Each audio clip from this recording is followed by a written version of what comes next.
Mariborski mestni park je v času festivala Lent še posebej zaživel. Tam se namreč v okviru Art Campa in Parka doživeti odvija mnogo delavnic in prireditev.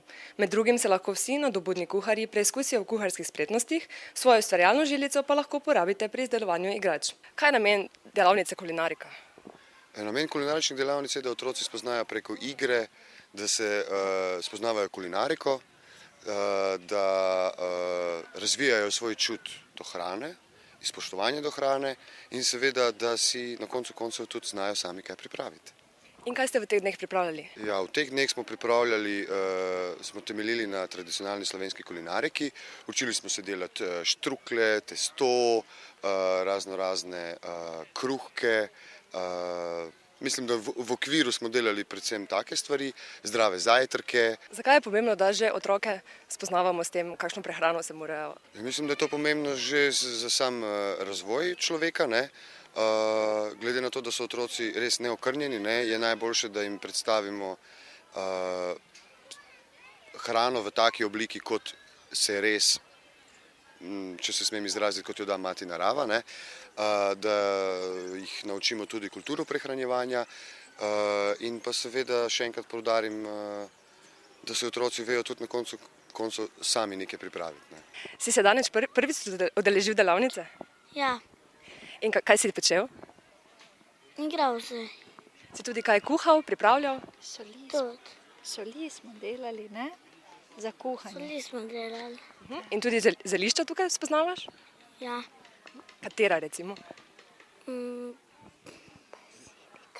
Bazilika. Še kaj? Peteršilj.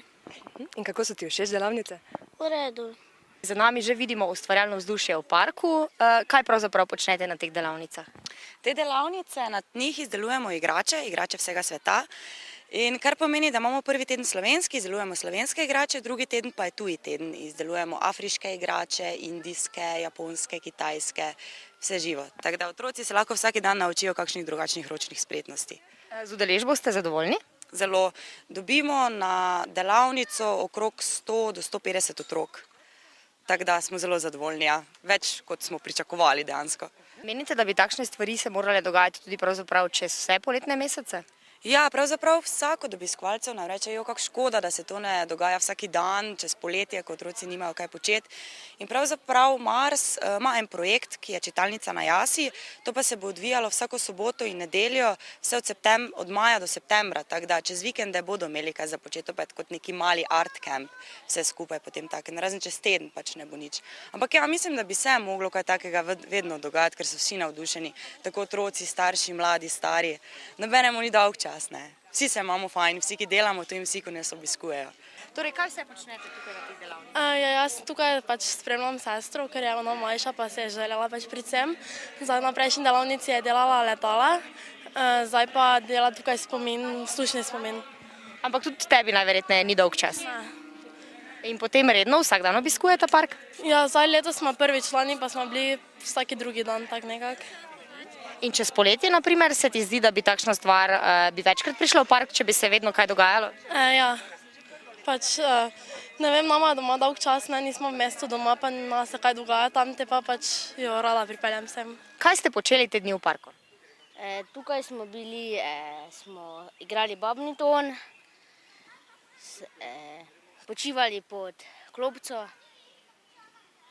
Ste se udeležili mogoče kakšnih delavnic tudi? Naša. In ponavadi ste vsak dan tukaj v parku? Ja, In kaj počneš v parku? tudi vetrnice smo šli delati, pa kolesarimo tu okrog, pa hodimo, pa na igrala gremo. Tisti bolj pogumni se lahko bosi in zavezanimi očmi podajo na pot prebujanja čutov, delavnico, ki sta se jo zamislili Saša Ribič in Alja Krofl. Kako bi opisali namen te delavnice?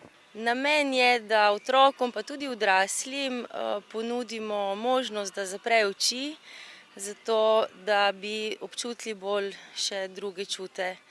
Ker kadar vidimo, potem smo zelo v glavi in pravzaprav se sploh ne zavedamo, da ne čutimo v polnosti še ostalih čutov. Torej se pravzaprav gre za prebujanje nekih čutov, ki smo jih mogoče nekoč v preteklosti imeli, pa smo jih v današnjem tempu življenja na nek način tudi izgubili. Sigurno jih še imamo, ne, še vedno uživamo v hrani, v glasbi, ampak mogoče, če si res ne vzamemo čas za to, si jih nekako ne zavedamo, nismo v stiku z njimi ves čas. In so ljudje odprti za sodelovanje v takšnih delavnicah? Imate občutek, da so se pripravljeni podati skozi to pot čutev? Ja, zelo so odprti, zelo jih zanima, so radovedni, kar je fajn, tako da so zelo pozitivni odzivi.